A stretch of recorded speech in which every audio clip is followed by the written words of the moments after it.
No seu povo, glória ao teu nome, Senhor Jesus Cristo, aleluia, glória a Deus, aleluia, amém.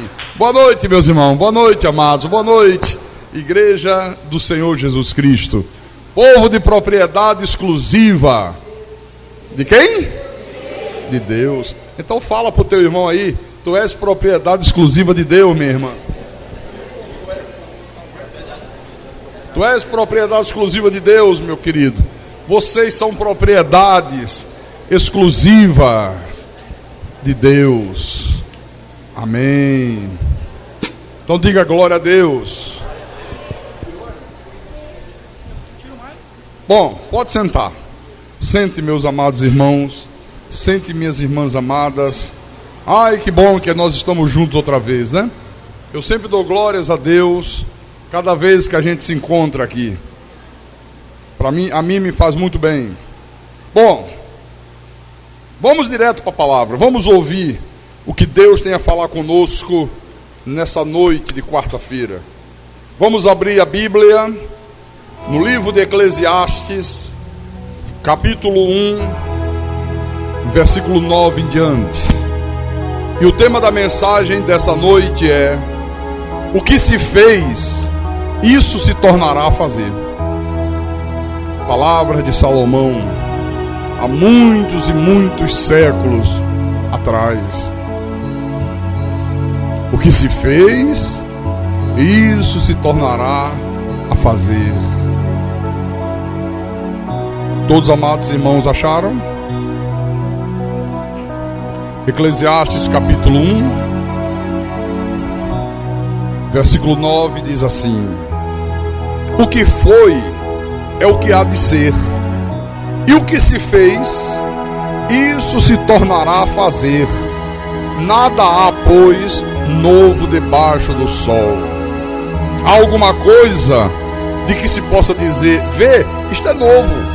Não, já foi nos séculos que foram antes de nós. Já não há lembrança das coisas que precederam, e das coisas posteriores também não haverá memória entre os que hão de vir depois delas. Vamos orar ao nosso Deus para que a gente entenda o que é que Deus está falando à igreja através de Salomão. Oremos ao Senhor agora. A tua verdade, e que tudo seja para a tua honra, para a tua glória e para o crescimento espiritual do teu povo.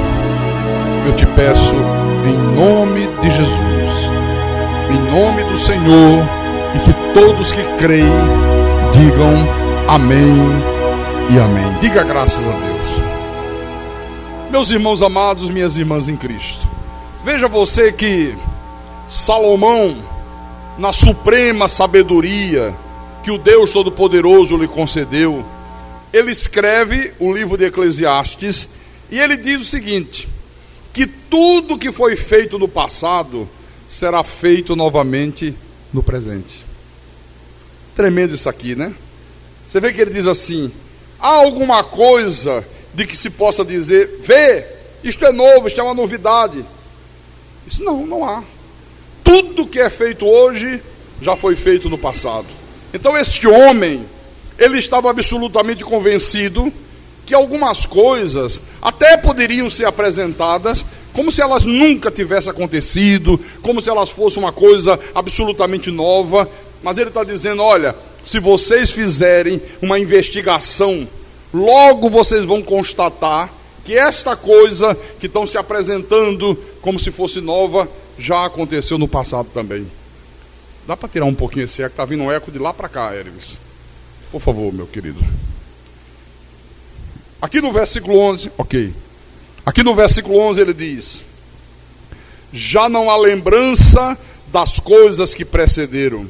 Ou seja, ele está dizendo que as coisas que acontecem nesse mundo, elas são logo esquecidas. As pessoas têm uma memória fraca. As pessoas esquecem com muita facilidade as coisas. Então, não há nada de novo debaixo do sol.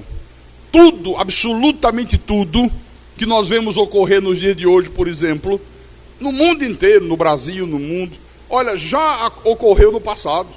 O roteiro é o mesmo. A história é a mesma. Só mudam os personagens. Você vê, estão aí as injustiças sociais, o capitalismo selvagem, a exploração dos pobres pelos ricos, a corrupção, né? Os impostos extorsivos, massacrando os pequenos comerciantes, massacrando os pequenos empresários. Irmãos, tudo isso já ocorreu no passado. A religião de fachada que nós temos visto nesse mundo, a hipocrisia religiosa, os falsos pastores, o grande comércio da fé, tudo isto aí já ocorreu no passado também. Só que lá no passado longínquo, distante, Deus usou os seus profetas, Deus usava os profetas dele para denunciar as coisas abomináveis que aconteciam no mundo. Houve momentos que Deus usou homens simples, homens que não eram profetas, gente simples do povo. Há um profeta na Bíblia que ele era um simples boiadeiro. Eu estou falando do profeta Amós.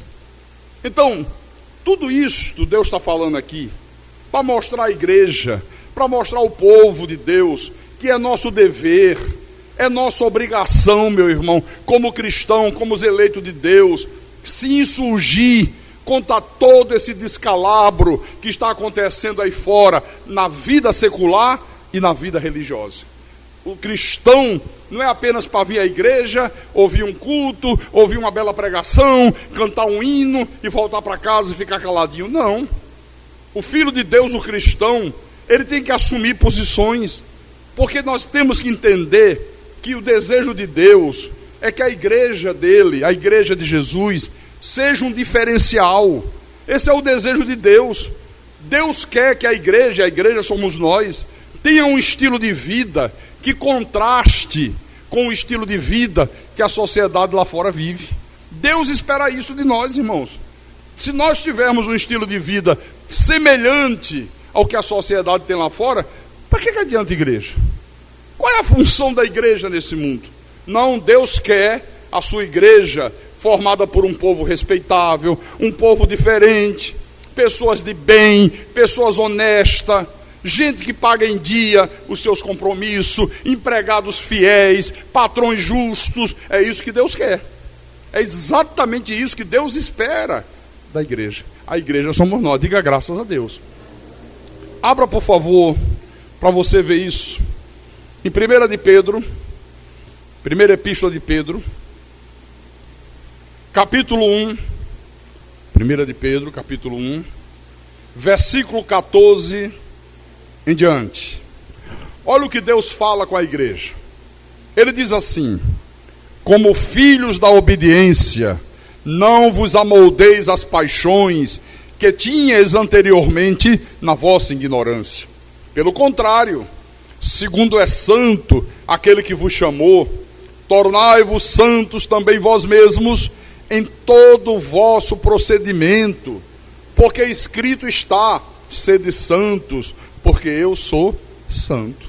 Olha, isto aqui abrange, meus irmãos, todas as áreas da vida. Quer dizer que é nosso dever, é nossa obrigação, como eleito de Deus, como filho de Deus, ter um procedimento santo. Diga graças a Deus.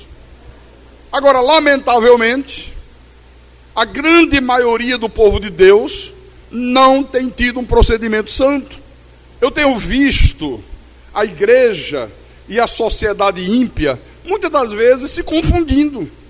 Às vezes a única diferença entre uma pessoa que se diz cristã e uma pessoa que é incrédula é que uma vai ao templo e a outra não vai. Às vezes a única diferença é essa. Às vezes a única diferença é que uma tem uma Bíblia e a outra não tem Bíblia, porque o comportamento é o mesmo, a maneira de proceder é o mesmo, sabe? É tudo absolutamente igual. Então não é isso que Deus quer. Veja, por favor, no Salmo 97. Salmo 97, versículo 10. O salmista diz: vós que amais o Senhor, detestai o mal. Olha que coisa, hein? Vós que amais o Senhor, detestai o mal. Olha, como é que nós podemos dizer que amamos o Senhor, que amamos a Deus, que amamos o Senhor Jesus, se nós não detestarmos o mal? Porque todo mundo diz que ama a Deus, mas as pessoas se esquecem que não basta só isso. Não basta apenas dizer eu amo a Deus, eu amo o Senhor, eu amo Jesus. Não basta, é preciso muito mais do que isso. Adiante um pouco aí. Salmo 119. Salmo 119, versículo 104. Veja o que diz: por meio dos teus preceitos consigo entendimento, por isso detesto todo caminho de falsidade. Quer dizer que não basta apenas estudar a Bíblia, não basta apenas vir à igreja e fazer um seminário teológico, não basta apenas participar dos cultos, ouvir pregações profundas. Irmãos, é preciso muito mais do que isso. Você está entendendo a importância disso? Que às vezes as pessoas acham que basta apenas vir a um culto, assistir uma bela pregação. Olha, a pregação hoje foi maravilhosa, ou coisas profundas de Deus. Não basta só isso não. É preciso detestar todo caminho de falsidade. Quando Paulo escreveu à igreja de Roma, Romanos capítulo 12, versículo 9, Paulo diz: o amor seja sem hipocrisia, detestai o mal, apegando-vos ao bem. Quer dizer, se apegar ao bem significa o quê? Você detestar o mal. Olha, irmãos, isso aqui, Deus está dizendo que você não pode ter vergonha, que você não pode ter medo de tomar posição contra aquilo que é errado, contra aquilo que é abominável aos olhos de Deus. Hoje é coisa muito rara você encontrar pessoas que detestem o mal e se apegam ao bem, como ele diz aqui. Hoje é coisa muito difícil você encontrar pessoas que têm a coragem de assumir posições, de se posicionar contra as abominações que estão se fazendo aqui nessa terra. É muito raro você encontrar isso hoje nesse mundo. A maioria das pessoas, e eu estou falando das pessoas que estão dentro das igrejas, a começar dos pastores, se omitem. A grande maioria fica em cima do muro, sabe? Se acovardam. E é por isso que o culto a Deus tem se transformado numa grande hipocrisia. Isso é terrível. Aliás, a mesma coisa que já tinha acontecido no passado. Na época do povo hebreu, o culto a Deus houve um momento que também se tornou um culto hipócrita. E Deus ficava profundamente contrariado com isso. Eu quero mostrar para você no livro de Isaías. Venha comigo no livro do profeta Isaías, capítulo 1. Isaías 1, versículo 10 em diante. Vamos lá, diz assim: ouvi a palavra do Senhor, vós príncipes de Sodoma, prestais ouvidos à lei do nosso Deus, vós povo de Gomorra. De que me serve a mim a multidão de vossos sacrifícios, diz o Senhor? Estou farto dos holocaustos de carneiros e da gordura de animais cevados, e não me agrado do sangue de novilhos, nem de cordeiros, nem de bodes. Quando vindes para comparecer perante mim, quem vos requereu o só pisar dos meus átrios? Não continueis a trazer ofertas vãs. O incenso é para mim abominação, e também as festas da lua nova, os sábados e a convocação das congregações. Não posso suportar iniquidade associada ao ajuntamento solene. No versículo 14: as vossas festas da lua nova e as vossas solenidades, a minha alma as aborrece, já me são pesadas, estou cansado de as sofrer. Pelo que, quando estendei as mãos, escondo de vós os olhos. Sim, quando multiplicai as vossas orações, não as ouço, porque as vossas mãos estão cheias de sangue. Lavai-vos, purificai-vos, tirai a maldade de vossos atos diante dos meus olhos. Cessai de fazer o mal, aprendei a fazer o bem, atendei à justiça, repreendei ao opressor, defendei o direito do órfão, pleiteai a causa das viúvas. Eu pergunto, será que isto aqui não é um retrato do mundo evangélico hoje? Isso aqui, ó. Será que não é exatamente o retrato de hoje? Porque, irmãos, ser evangélico hoje é você ser identificado, sabe, com mercenários que carregam malas voadoras recheadas de reais, com milhões e milhões de reais. Ser evangélico hoje é você ser confundido com indivíduos que entram nos países alheios carregando dólares não declarados dentro da Bíblia, envergonhando a igreja, envergonhando o nome de Jesus. Por isso que hoje está esta calamidade. Eu fico muitas das vezes indignado quando eu vejo que a grande maioria daqueles que se dizem evangélicos, daqueles que se dizem crentes, daqueles que se dizem cristãos, eles não participam ou permanecem nas suas denominações, não é por causa da verdade da palavra. É impressionante isso. Uma pessoa congrega numa igreja, uma pessoa faz parte de uma denominação, mas o que a segura ali não é a palavra que é pregada, ela não está preocupada com a palavra. Uns dizem assim: não, eu congrego aqui porque esta é a igreja mais próxima da minha casa. Congrega porque a igreja é perto de casa. Você vira para o outro e o outro diz assim: eu congrego aqui porque a minha família sempre congregou nessa igreja. Não, eu congrego aqui porque essa igreja tem muitas atividades. Está tudo errado, meu irmão. Está tudo virado de cabeça para baixo. O cristão de verdade, ele congrega numa igreja única e exclusivamente pela verdade da palavra que aquela igreja prega. Você congregar numa igreja por qualquer outro motivo é idolatria perversa. É uma idolatria violenta. Deus não aceita. Deus fica indignado. Como ele estava aqui com esse culto hipócrita do povo de Israel naquele tempo. Está celebrando o culto a Deus, Deus não está recebendo. Porque Deus vê o culto como uma grande hipocrisia. Eu posso ir mais além. O que nós podemos dizer da grande maioria dos pastores modernos, dos pastores de hoje? Será que muitos aí não são exatamente uma reedição dos pastores infiéis de Israel? Será que muitos que estão hoje aí usando o título de pastores, funcionando como líderes espirituais, não é uma reedição dos pastores infiéis do passado? É. Abre Ezequiel. Vamos lá. Está bem pertinho aí.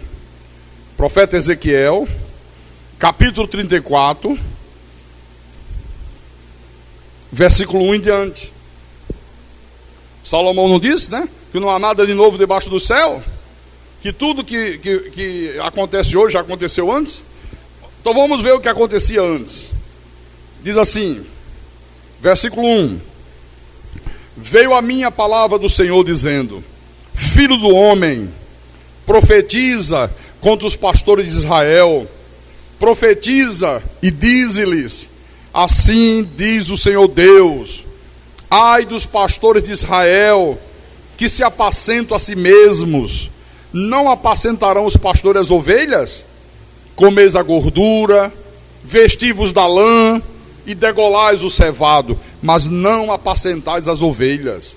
A fraca não fortalecestes, a doente não curastes, a quebrada não ligastes, a desgarrada não tornastes a trazer, e a perdida não buscaste, mas dominais sobre elas com rigor e dureza. Muitos hoje são mercenários, ricos, milionários, pastores aí vivendo em mansões cinematográficas, vivendo em condomínios de luxo, condomínios fechados de luxo, completamente alienados do povo, vivendo na opulência, verdadeiros marajás da fé. É o que nós temos visto hoje, é o que acontecia aqui nessa época. Você veja o pastor, que a exemplo do Senhor Jesus Cristo, devia ser visto no meio do povo, em comunhão com o povo. Olha, hoje você só vê de longe. Tenta falar com um desses grandes líderes, entre aspas, da religião de hoje. Você não consegue chegar perto. Você vê o povo católico, consegue chegar perto do Papa? Nunca. O cara ainda se apresenta dentro de um Papa móvel, blindado. Tenta chegar perto de um desses astros da fé que estão aí na televisão. Você não consegue chegar nem perto. E eles vão construindo grandes catedrais, manda fazer o altar com 6 metros de altura, igual os artistas. Os artistas populares, quando vão fazer shows, o contrato está lá. O palco tem que ter 6 metros de altura, que é para a segurança deles, para não ter perigo de uma pessoa subir no palco. Será que eles não estão fazendo a mesma coisa hoje? A pessoa vai lá, vê o sujeito, parece um pontinho preto de longe. Aí eles mandam botar uma câmera e um telão para a pessoa poder ver. Porque a olho nu, meu irmão, não tem como ser visto. Só a distância. É assim ou não é assim? Olha, já existe hoje uma infinidade de pastores e de cantores evangélicos, cantores gospel, cujos cachês é uma imoralidade. São cachês mais altos, irmão, do que o Monte Sinai. E o procedimento dessa gente, olha, muito mais sujo do que as águas do rio Tietê lá de São Paulo. Cachês astronômicos, comportamento imundo e sujo. Pedro traça o perfil dessa gente. Eu quero ir na segunda epístola de Pedro, capítulo 2, versículo 13. Pedro diz assim: recebendo injustiça por salário da injustiça que praticam, considerando como prazer a sua luxúria carnal em pleno dia, com as nódoas e deformidades, eles se regalam nas suas próprias mistificações, enquanto banqueteiam junto convosco. Versículo 14: tendo os olhos cheios de adultério, insaciáveis no pecado, engoldando almas inconstantes, tendo o coração exercitado na avareza, filhos malditos, filhos do mal, filhos do diabo. Versículo 17: esses tais são como fonte sem água. Você já imaginou você cheio de sede, muita sede, aí você vê uma fonte? Oh, graças a Deus. Aí quando abre a torneirinha da fonte, nada. Que decepção, né? Pedro está dizendo, olha, essa gente são como fonte sem água. Você busca alguma coisa de útil para a tua vida e você se decepciona, que eles não têm nada para dar ao povo de Deus, absolutamente nada. Como névoas impelidas por temporal. Para eles está reservada a negridão das trevas. Versículo 18: porquanto, proferindo palavras jactanciosas de vaidade, engoldam com paixões carnais, por suas libertinagens, aqueles que estavam prestes a fugir dos que andam no erro, prometendo-os liberdade, quando eles mesmos são escravos da corrupção, pois aquele que é vencido fica escravo do vencedor. Judas também foi muito usado por Deus para apresentar um diagnóstico do caráter diabólico dessa gente. Epístola de Judas, versículo 8. Antes do Apocalipse está Judas, e Deus fala através de Judas e diz: ora, estes da mesma sorte, quais sonhadores alucinados, não só contaminam a carne, como também rejeitam o governo e difamam autoridades superiores. Quer dizer, sonhadores alucinados, são pastores sonhadores de riqueza. No versículo 11, Judas diz: ai deles, porque prosseguiram pelo caminho de Caim, e movidos de ganância, se precipitaram no erro de Balaão, e pereceram na revolta de Corá. Quer dizer, são profetas babilônicos, sabe? De olho nos presentes de Balaque. Depois leia lá a história de Balaão. Eles estão de olho nos presentes de Balaque, meu irmão. Versículo 12: estes homens são como rochas submersas em vossas festas de fraternidade, banqueteando-se juntos sem qualquer recato, pastores que a si mesmos se apacentam, nuvens sem água, impelida pelos ventos, árvores em plena estação dos frutos, deixe desprovidas, duplamente mortas, desarraigadas. Versículo 13: ondas bravias do mar, que espumam as suas próprias sujidades, estrelas errantes, quer dizer, anjos decaídos, né, que assumiram um corpo de carne, para as quais tem sido guardada a negridão das trevas para sempre.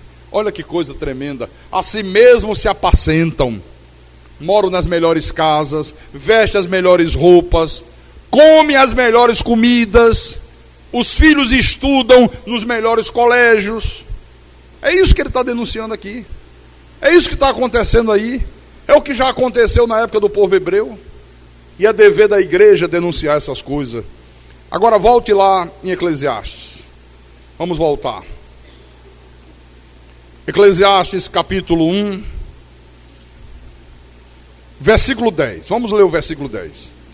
Salomão diz assim: há alguma coisa de que se possa dizer, olha, veja, isto é novo, isto é uma novidade? Ele disse, não, já foi nos séculos que foram antes de nós. Olha, irmãos, tudo que acontece no mundo hoje já aconteceu nos séculos passados. Eu vou mostrar uma coisa para você interessante aqui. Vamos lá no Velho Testamento. Vamos abrir a Bíblia em 2 de Reis, capítulo 14. 2 de Reis, capítulo 14, versículo 23 em diante. Diz assim: no 15º ano de Amásias, filho de Joás, rei de Judá, começou a reinar em Samaria Jeroboão, filho de Joás, rei de Israel, e reinou 41 anos. Fez o que era mal perante o Senhor, jamais se apartou de nenhum dos pecados de Jeroboão, filho de Nebate, que fez pecar a Israel. Restabeleceu ele os limites de Israel, desde a entrada de Ramate até o mar da planície, segundo a palavra do Senhor, Deus de Israel, a qual falara por intermédio de seu servo Jonas, filho de Amitai, o profeta, o qual era de Gat e Hefer. Versículo 26. Porque viu o Senhor que a aflição de Israel era muito amarga, porque não havia nem escravo, nem livre, nem quem socorresse a Israel. Ainda não falara o Senhor em apagar o nome de Israel de debaixo do céu, porém os livrou por intermédio de Jeroboão, filho de Joás.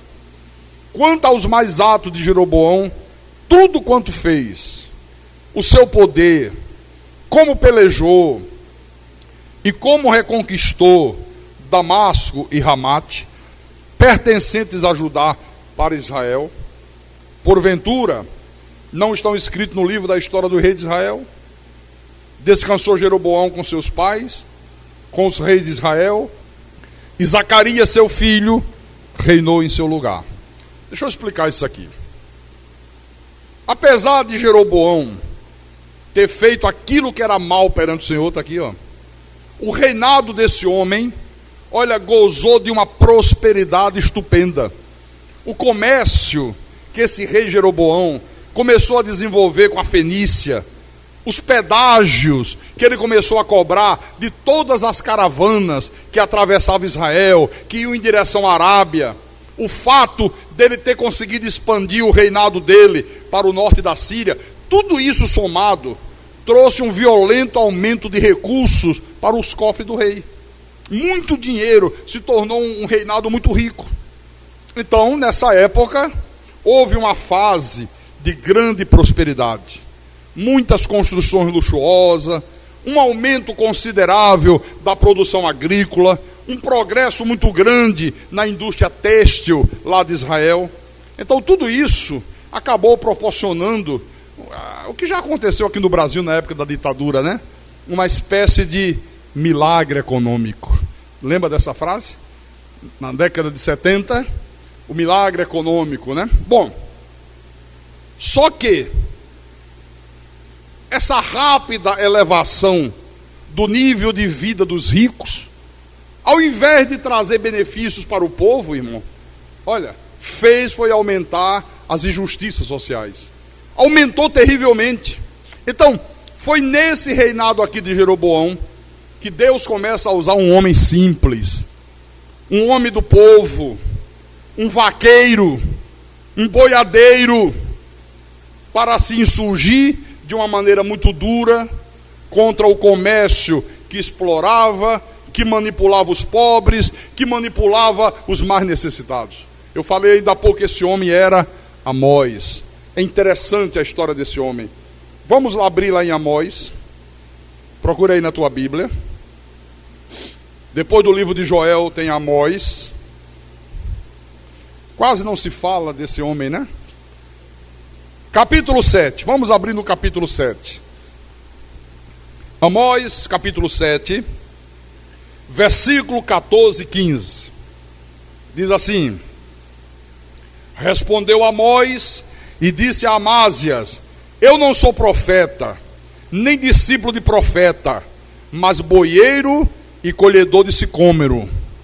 Mas o Senhor me tirou de após o gado, e o Senhor me disse: vai e profetiza ao meu povo de Israel. Interessante. Ele não era um profeta ordenado oficialmente pela religião judaica. Ele não participou de nenhuma escola de profeta. Esse homem, ele era um simples vaqueiro, ele era um colhedor de sicômoro, ele é o que a gente chama hoje de boia fria. Sabe aquela turma que trabalha no canavial, cortando cana? Era o que esse homem aqui era. Aí eu pergunto, meu irmão, minha irmã, por que Deus não usou os profetas de Israel?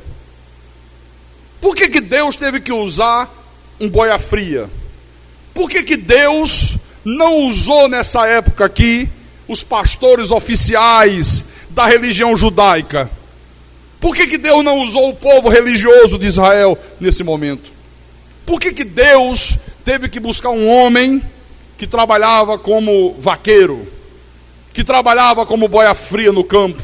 E esse homem foi usado por Deus para se insurgir contra todo aquele estado de calamidade que estava o reinado de Jeroboão. Sabe por quê?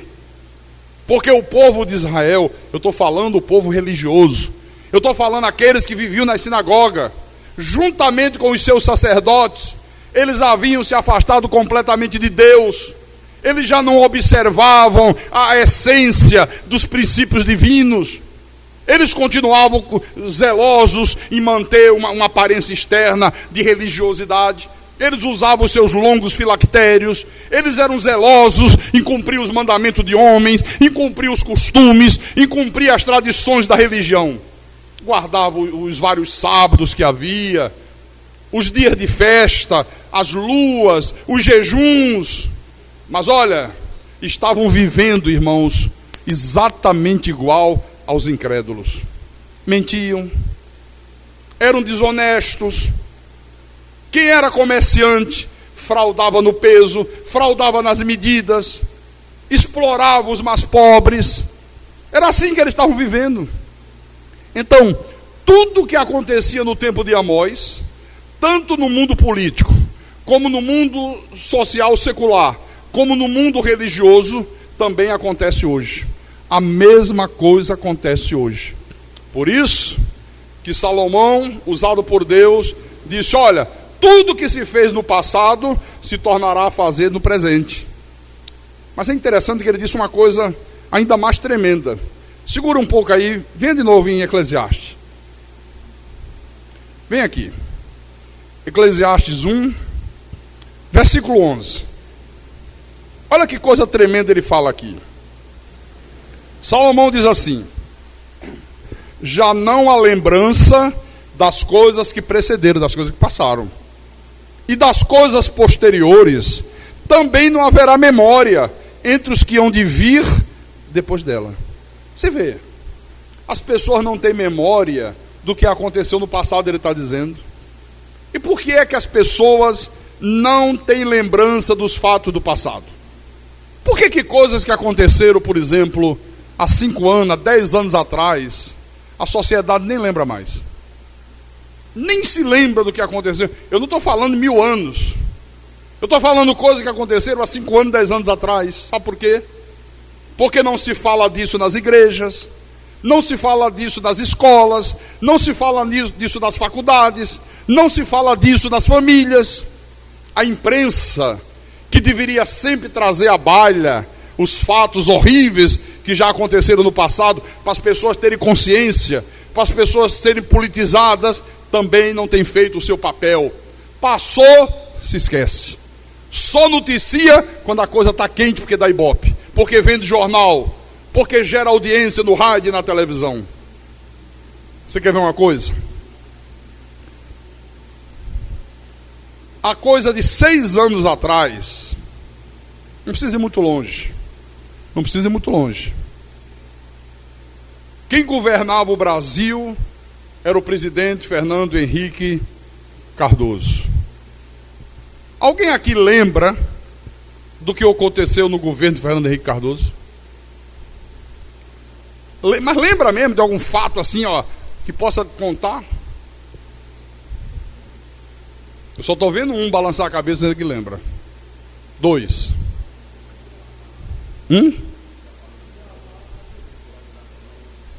A venda da... Não, mas eu quero coisa mais suja. Eu lembro, irmão, isso não faz muitos anos não, 6, 7 anos atrás. O governo federal injetando bilhões de dólares para salvar bancos falidos, para salvar banqueiros, ladrões, desonestos, enquanto que a classe trabalhadora ganhava salários miseráveis. Você não está vendo acontecer hoje na América? Você está vendo o que está acontecendo lá? Os banqueiros irresponsavelmente quebraram os bancos e está lá o governo americano brigando com o Congresso para injetar bilhões de dólares para salvar bancos falidos e banqueiros ladrões. Isso aconteceu aqui no Brasil. Veja aí a luta do nosso presidente atual, o presidente Lula. Que esforço esse homem tem feito para diminuir um pouquinho as injustiças sociais, para fazer uma melhor distribuição de renda. Tem Bolsa Família, que mais? Bolsa Escola, não é? Mas eu não sei se vocês acompanham isso. Olha, ele enfrenta uma barreira desgraçada da classe política. Se dependesse da classe política, o Brasil não estaria hoje como está. O Nordeste, principalmente. Tudo que está aí não é graça a deputado, não é graça a senador, não é graça a vereador, não é graça a governador nem a prefeito. É obra de um só homem, o presidente Luiz Inácio Lula da Silva. Porque o resto ninguém nunca fez nada. O que a gente vê são os grandes grupos econômicos, os banqueiros, os grandes comerciantes, os grandes empresários, são os maiores fraudadores da nação, irmão. Gente que é milionário, são os que mais fraudam o Brasil. A sonegação de imposto, as negociatas, a corrupção, esse bando de político desonesto.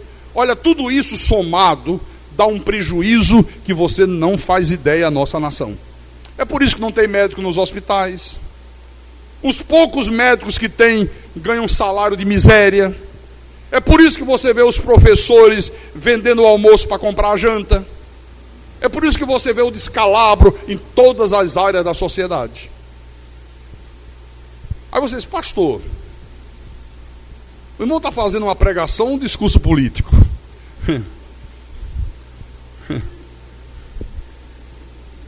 Olha, é meu dever, é teu dever se insurgir contra isso aí. Senão Deus vai usar um boiadeiro. Se a igreja continuar acovardada como está, se o povo de Deus não se acordar, e quem é da graça de Deus tem que acordar. Nós não ficamos em cima do muro. Não ficamos. Nós nos apegamos ao bem, detestando o mal. Vamos voltar lá em Amós. Amós capítulo 5. Eu vou provar para você que é dever do verdadeiro servo de Deus se insurgir contra tudo que está errado. Senão não é servo de Deus. Amós capítulo 5, versículo 11. Agora Amós diz assim: portanto, visto que pisais o pobre e dele exigis tributo de trigo, não habitarei nas casas de pedras lavradas que tendes edificado, nem bebereis do vinho das vides desejáveis que tendes plantado. Porque sei serem muitas as vossas transgressões, e graves os vossos pecados. Afligis o justo, tomais suborno, e rejeitais os necessitados na porta. Você vê, o país aí vivendo uma situação financeira muito boa, né? Os mais ricos vivendo em mansões luxuosas, bebendo do melhor vinho, vivendo uma vida suntuosa, mas sem se importarem em nenhum momento com a miséria dos pobres, sem se importar em nenhum momento com os mais necessitados. Pelo contrário, ainda os prejudicam, criando leis injustas. Olha, isso aconteceu aqui na época de Amós. Será que não acontece a mesma coisa hoje? Você acha que essa gente que está aí se importa com a miséria dos pobres? Você acha que esses senadores que vivem como se fossem verdadeiros marajás, você acha que o dono do Bradesco, o maior banco privado do Brasil, o dono do Itaú, esses grandes empresários vivem uma vida nababesca, você acha que eles se importam com as pessoas que estão comendo lixo nos aterros sanitários? Eles não estão nem aí, meu irmão. Querem cada vez ficar mais rico. Então veja, criticar e denunciar essas coisas, como fez Amós aqui, era correr risco de vida, sem dúvida nenhuma. Mas graças a Deus, irmãos, nada disso intimidava esse homem.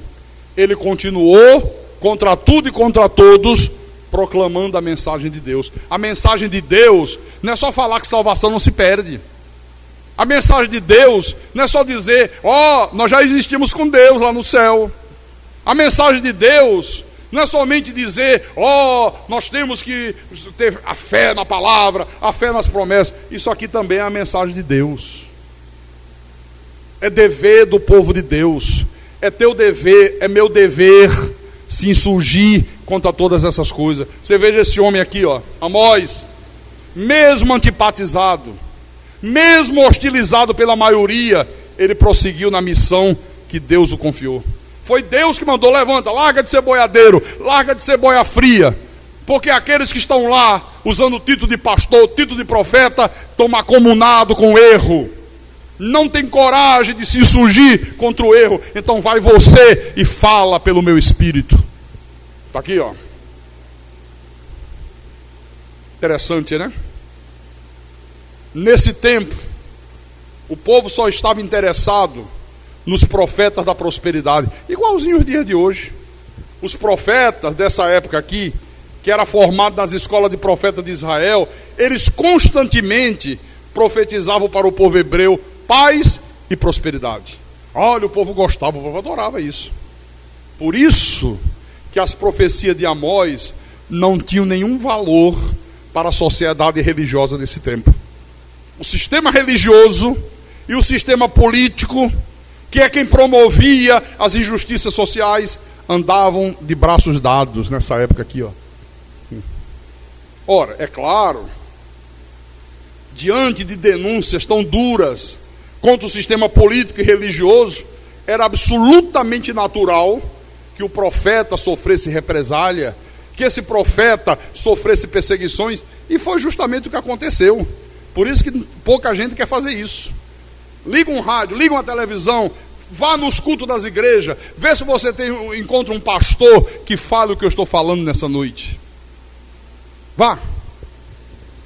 Agora é seu dever falar a mesma coisa para os teus vizinhos. É o teu dever falar a mesma coisa no teu local de trabalho. É o teu dever marcar posição contra aquilo que Deus abomina. Amém? Amós capítulo 7, versículo 10. Então Amázias, o sacerdote de Betel, mandou dizer a Jeroboão, rei de Israel: Amós tem conspirado contra ti, no meio da casa de Israel. A terra não pode sofrer todas as suas palavras, porque assim diz Amós: Jeroboão morrerá à espada, e Israel certamente será levado para fora de sua terra em cativeiro. Você vê que coisa nojenta. O sacerdote de Betel, que era nessa época o maior líder religioso de Israel, ficou tão preocupado com aquilo que Amós estava dizendo, que ele logo tratou de jogar o rei Jeroboão contra o homem de Deus. Ele disse: olha, rei Jeroboão, vou te dizer uma coisa, abra o olho, viu? Esse profetinha boiadeiro aí está jogando o povo contra o Senhor.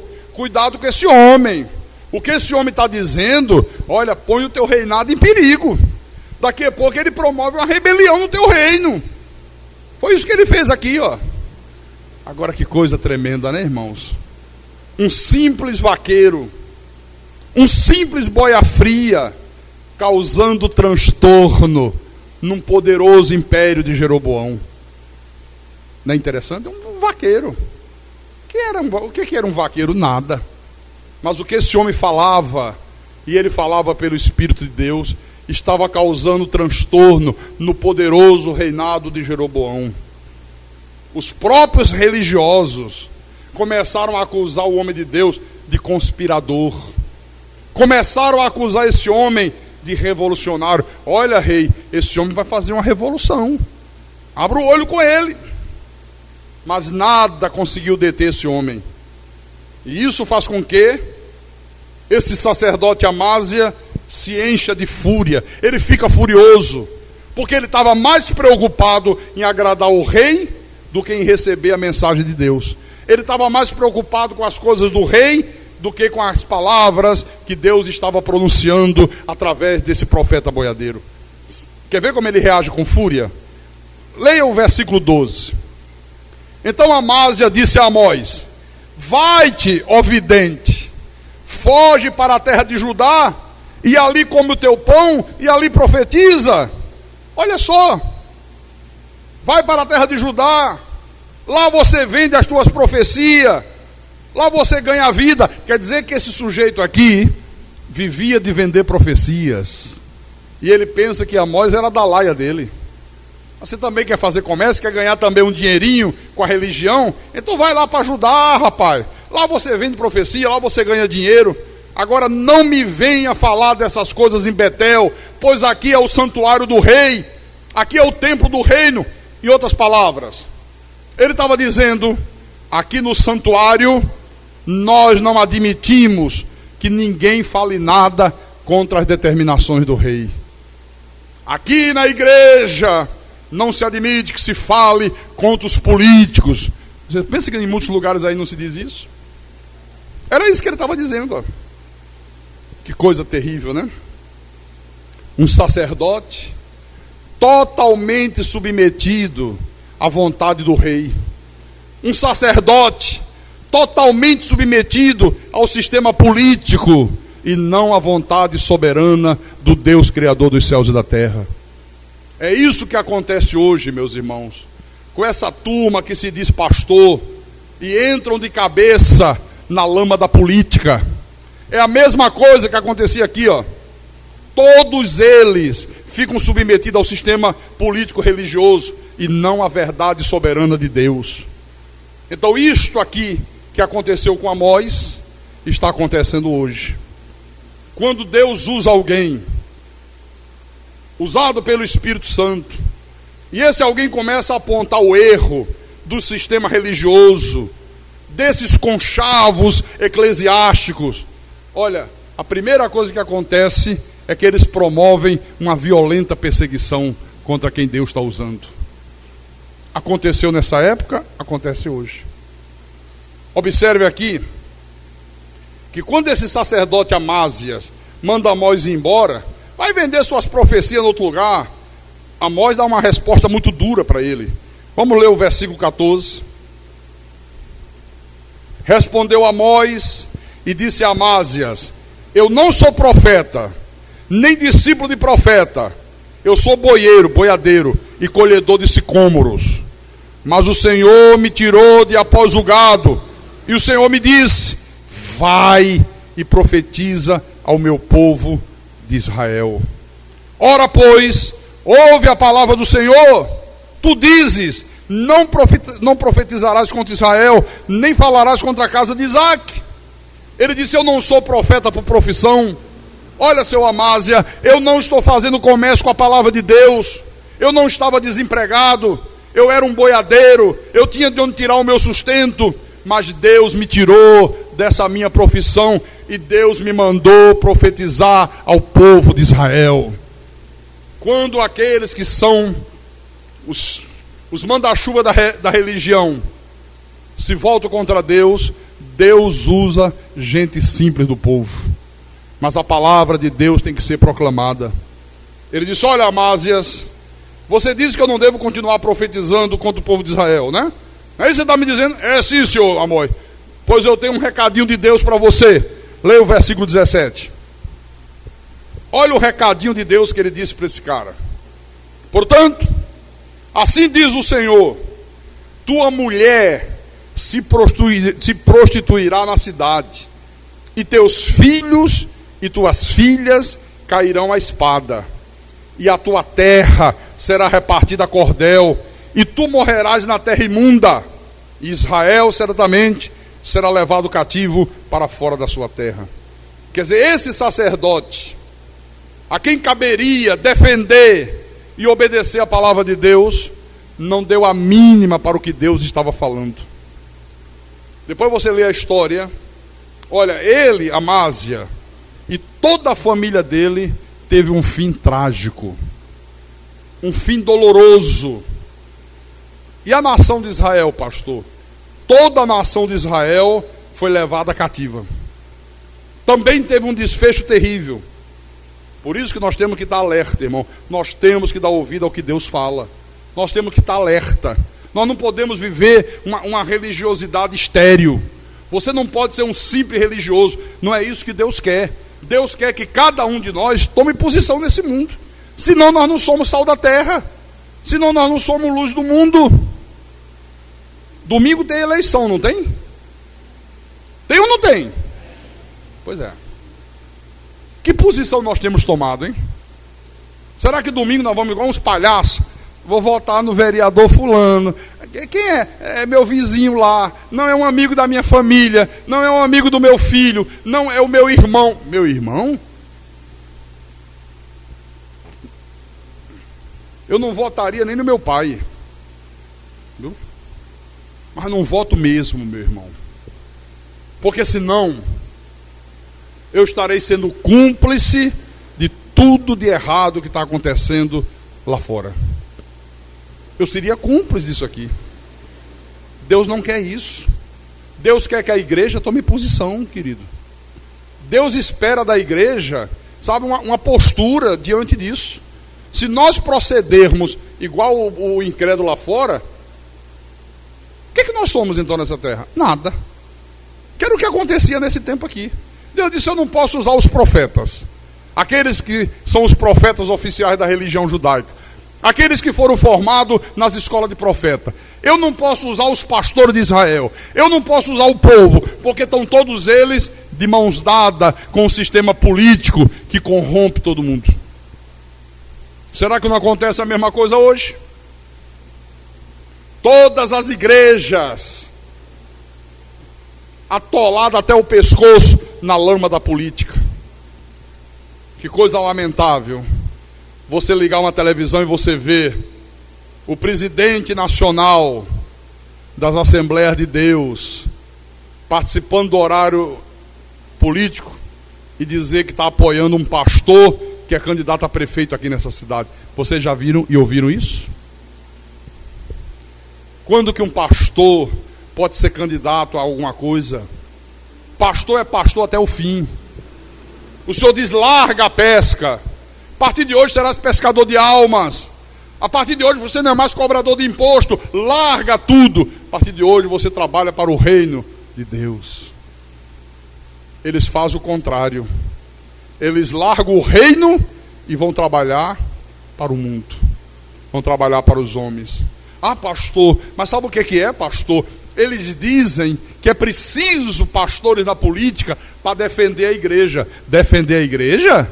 Quem defende a igreja é o Deus Todo-Poderoso, meu irmão. É o Espírito de Deus que defende a igreja. Não é político, não é deputado, não é ninguém.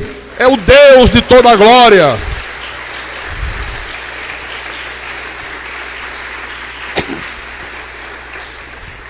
É o Deus de toda a glória. Eu estava dizendo para o pastor Márcio, presta atenção. Como é que um cara se elege? Ele que prega, tem que pregar a justiça, né? Ganha um salário astronômico e ainda aceita uma lei que diz que ele não precisa mais pagar aluguel. Tem verba para comprar roupa, tem verba para pagar telefone, tem verba para gasolina. O cara que ganha um salário astronômico. Vocês têm verba para não pagar aluguel? Hã? E quanto é o salário de vocês? Igual ao do professor Raimundo. Olha o tamanho do salário. Aí o cara vai ganhar milhares e milhares e milhares de reais e ainda tem verba para o aluguel. Verba para comprar roupa, ó. Anda de carro, verba para gasolina. Né? Oi.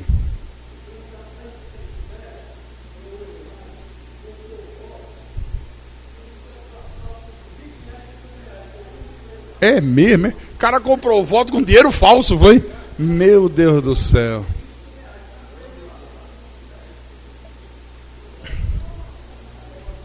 Rapaz. Comprou voto com dinheiro falsificado, é? Isso aí é o cúmulo do cúmulo do cúmulo. Eu ia dizer uma besteira aqui agora que ainda bem que eu engoli na hora.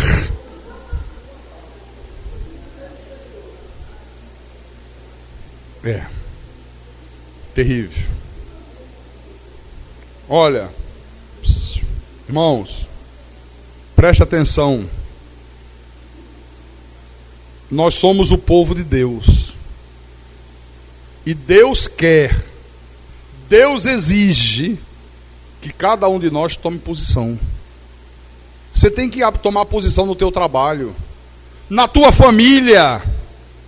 Você tem que abrir a boca e dizer, ó, isso, acabou a história. Não é ficar em cima do muro. Não é dizer, o pastor hoje pregou, parecia que era sobre política. Sobre política?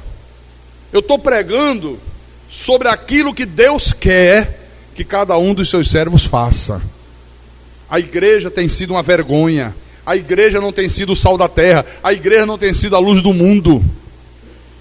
Não tem, porque a igreja não toma posição. O povo de Deus é um povo alienado. O povo de Deus não gosta nem de ouvir falar dessas coisas que eu estou falando aqui. Eu queria que falasse lá de fé. Eu queria que falasse que o fogo vai cair e vai queimar o capeta. Pois é. Eu quero terminar com um alerta de Deus para todos nós hoje. Amós capítulo 5, versículo 14. Preste atenção no que Deus está falando aqui. Capítulo 5, versículo 14.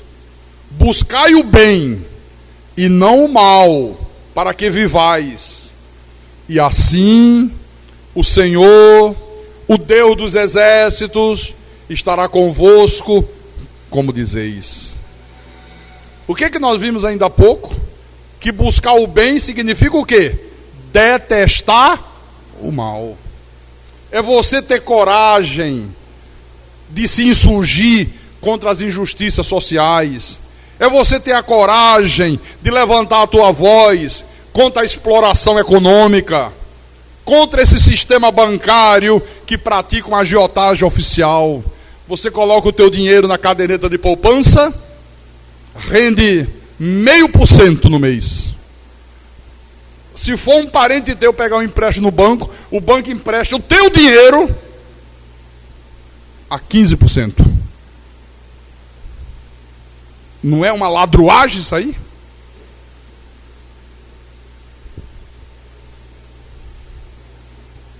Então, buscar o bem é você tomar posição contra o grande comércio da fé, contra os falsos pastores, contra as falsas igrejas, contra esse grande comércio gospel que está aí estabelecido.